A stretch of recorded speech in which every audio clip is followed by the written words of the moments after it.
Travel Saturday with Sarah and Ed with Destination Cleveland, Ohio. World-class experiences without the world-class ego. Unapologetic, unstoppable, unafraid. With direct flights from Dublin to Cleveland. Learn more at thisiscleveland.com. Ed Finn is with us in studio today. Ed, thank you very much, by the way, for all the WhatsApp photographs that you send me when I'm still working away and it's raining outside and you're on your Holliers. Thanks for that, number one. I know, I carry you in my heart everywhere I go. I know you do. You've been to somewhere in the last week that I've actually never even heard of. Tell me all about it. Yeah, this wonderful place, the city of two cathedrals. It's called Zaragoza, and it's about an hour and 20 minutes from Madrid by train. Right, so this is the way we did it. We flew directly to Madrid, and then we basically got the AVE high-speed train. Now, there's about 29 trains a day between Madrid and Zaragoza. Now, you're in the region of Aragon. You remember Catherine of Aragon, who married Henry VIII, and he couldn't get rid of her. So that's where you are, the Kingdom of Aragon. And, of course, the Moors were here for 700 years in Spain, so you have that whole history there.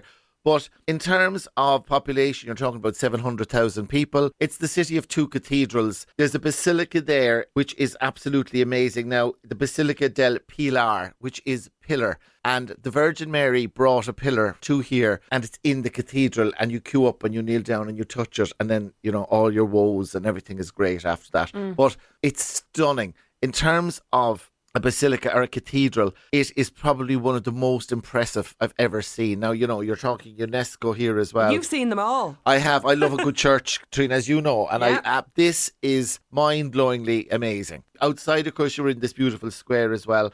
Alfonso Street, a beautiful pedestrian street, all these gorgeous buildings. I mean, a lot of Spanish cities would be great for food. I mean, they live through their food in Spain. This is that. There's an area called El Tubo, which is like our Temple Bar, but more stylish, and they're so friendly. I mean, when is it as pricey as Temple Bar? Oh, stop! It's like I no, it's not. I paid $7.40 for a pint the other day. Not in Temple Bar. No. Like for €6 you get a beautiful glass of wine and tapas, you know? I mean, the food there, just to give you an idea, I mean, we went to a restaurant there for lunch one day, just El Clandestino, and the girl there, Susanna, the chef, she won best tapas in all of Spain. Now, this was like a razor clam with the most beautiful, I'll send you a little picture of that as well. It was like a work of art, and herself and her partner there, Fernando, they run the restaurant, but it's the most beautiful restaurant. And again, everything there is amazing. We went to another restaurant, Montal. They're famous for their wines, of course, the Grenache wines, and they have the most beautiful wines there, reds and whites. But you're just struck by, I was with a few other, there was this group of us, there was 5 of us, and none of us had been there before. And it was all that wow factor stuff, you know. Okay. Now, there's an amazing castle as well. The castle there, it's the Alfajeria Palace. I'll spell it. It's Alfajeria Palace.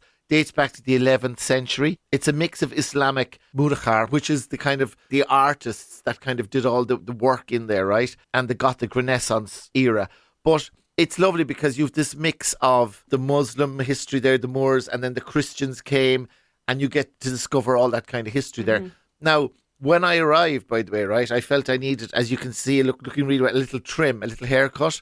And I went to it, ran up the road, gorgeous hairstyle, and the lady said, come back in 10 minutes. Haircut, washed, everything, €12. Now, that a barometer for me, right? And Trin, what I actually love to do, I love getting my hair cut in other places and other countries. And then my SIM card wasn't working. Ran into another shop. €10 for a SIM card for 30 days, right? For 50 gigabytes. Like, unbelievable. Like, do you know, when everything is just so fabulously affordable. And then I had a little coffee and a cake, $3.50. I'm not going on, I know about the price, but I suppose here in Ireland, when you pay, like I was at the Gate Theatre like last night, €8 for a glass of wine, you know? And I mean, it's just, we pay so much here for everything. It's a joy. Surprised. Now, I thought you would have been the type to have the bottle of wine in your bag there, Ed. I left the bag at home, I know. But listen, in terms of a city that, you know, has a lot of things going on, I mean, they have great festivals there as well. And to stay there, we were in a lovely hotel, the Alfonso. They've got lovely 3- and 4-star hotels. That one is an amazing location. 120 a night, for 2 people, bed and breakfast, great value. So is this very much a holiday for, couples or people on singles as well? It doesn't really sound like a family kind of a place. Yeah, I mean, again, I would say to you, like, you could definitely have, like, there was loads of people there, like locals, obviously, with their kids and stuff, and they had just been a huge, big festival on there, the Festival of Pilar, which is huge because, in Spain they do amazing fiestas. So it is very family friendly. But for me, it would be an amazing weekend. Like the Goya, the famous painter Goya, the museum there, the Goya Museum, is amazing. And not just because of his paintings, because Goya went deaf later on in life, kind of like Beethoven. And, in the Prado, where I went just for a day or two after my Zaragoza trip, I just stayed on. He has all these dark paintings, of course, this period. But in the Goya Museum in Zaragoza, there's all his etchings and sketches, that he drew in kind of earlier years. And that is fascinating to see that. So there's another fantastic museum there, the Museo Pablo Gargallo, a lovely Renaissance mansion that's filled with works of art. He, of course, one of the most innovative sculptors of the 20th century. Most visitors would go there and spend an afternoon, and in the palace as well. Now, there was a huge expo here as well, Trina, so they have a whole area that you can go to, which is real modern and modernist, and you can go out there and go skating or roller skating, whatever you like, but really, really nice, which I loved. If you wanted a couple of days leave before Christmas and you wanted to go, it's like an end of year city break, which is really affordable, this is the place to go. I'm just looking at it up here on my phone, right, Ed? So just for anybody, it's spelled Zaragoza. So think of the shop, the clothes shop Zara. Yeah. So Zaragoza. Goza. That's it, exactly. Yeah, okay. And in fact, the name comes from Caesar Augusta because the Romans were here for years as well, obviously. So, there's huge Roman influence there, right? Like if you just wanted to go there for fun and for food, incredible. Now, there's a 6,000-seater Roman theatre beyond the Basilica, the preserved ruins, Trina, of a 6,000-seater Roman theatre as well, which is also gorgeous. They have this thing called a Choco Pass, right? And you can go to all these different amazing chocolate. Now, they say chocolate, by the way. Chocolate came to Europe here. It was a monk, Peter, that actually brought it over when Christopher Columbus came back from America in 1492. He brought chocolate with him. It started here, and I can well believe it because they were trying to get me out of some of those chocolate places with a crowbar, like the chocolate. Nice. And they do these amazing fruits where they dip the fruits in the chocolate, and you can do that yourself as well. Just like seriously delicious. Now, the Aquarium River of Zaragoza. Did you go to do that? No. No. I didn't. No, I was there for sort of 3 days, so we did loads of different things, right? Yeah. But as I said, it's really got sort of all the stuff you want. We flew to Madrid. You've loads of flights here. Aer Lingus, Ryanair, Iberia, all fly direct from Dublin to Madrid. You can also fly Dublin to Stansted and Stansted direct to, there's an airport, to Zaragoza if you want to. So like you can actually do 2 flights and fly into it. Yeah. But for me, I just love 1 flight. There's less chance of anything going wrong with 1 flight than 2 flights. But it is an option. We met some lovely girls there. They were doing a year learning Spanish. Their family were over visiting them. They flew to Santiago and back to Dublin. They were doing like other little breaks, but very clever. And the flights were really, really cheap. So you can do that. Check that out as well. You can actually fly into Zaragoza if you want to do that as well. So but I love the train. Did you got the train? Yeah. So how much are you talking for the train and the flight? €9. Okay, yeah. That's all right. So and you'd be pleased. When you say flights now, I never seem to. I don't know what it is. I seem to be the only person who can't get a decent deal on flights. I'll sort out. Let me go. I'll sit down.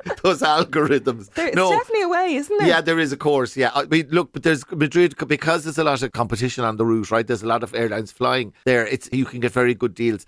But Madrid, I went there. I went to the Prado for 2 days after that, and that's really what I wanted to do. I hadn't been there for 10 years. El Greco, Goya, Rubens, all the masters. It's one of the most beautiful art museums in the world. And I mean, it was packed. Madrid was packed. It's a big city, full on. And after, I was like, I want to go back to Zaragoza again, because I like Madrid. But it was just, it's hectic, it's like London kind of thing.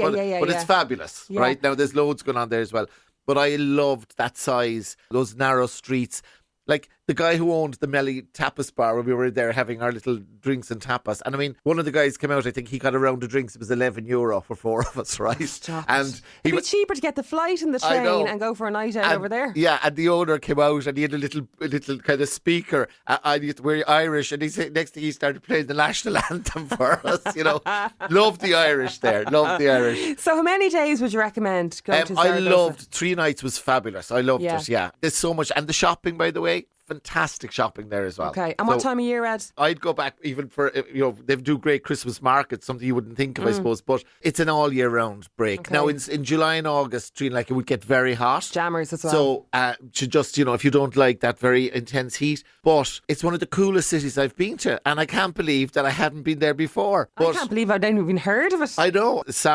Another Sarah, from the Spanish Tourist Board, actually, she told me all about it. Thanks to her, because she put a great program together. Yeah. And it was really, really super. Okay. And I'm going to put that up. I'll put that up on my website if anybody wants to have a look at what we did. But as I said, like La Clandestina, even the lunch there with Susanna, who won the award for the best tapas, she was over at Taste of Dublin here last year. Even for that alone, you'd nearly fly over for the lunch street. It was so good. You know that kind of a place you go. And you can't stop thinking about it. Yeah. You know when you taste something so good, you're like, oh. It's about 800 quid for a 2-bedroom apartment for a month, right? So I'm thinking next year I'm going to go there for a month, and I'm just going to write my memoir, Trina. I don't know what I'm going to write, but I'll write something. But it's just one of those places that it's just gorgeous. You know, the churros, delicious. Couldn't stop eating those. The churros, like, dipped into the chocolate. Gorgeous. Isn't it a good job they don't weigh you getting back on the plane? It is a good job, yeah, I'll tell you. Lucky I stayed the 2 days, because a lot of other people were diverted and flown all over the place with the weather here. So God, it was desperate, thank you to the Madonna of Pilar for looking after me, I'll tell you. Okay, well, edfintravels.com is where you can get all the details on that and trip. if just look up Visit Zaragoza, or if you look up Spain.info as well, that's the Spanish Tourist Board website. That's really, really good. Super. And you will get good flights, I'll tell you, Trina, no problem at all. Fiddle around with the websites and you'll get great deals. We'll chat to you next week, Ed. Muchas gracias. Muchas gracias. Travel Saturday with Sarah and Ed, with Destination Cleveland, Ohio. World-class experiences without the world-class ego. Unapologetic, unstoppable, unafraid. With direct flights from Dublin to Cleveland. Learn more at thisiscleveland.com.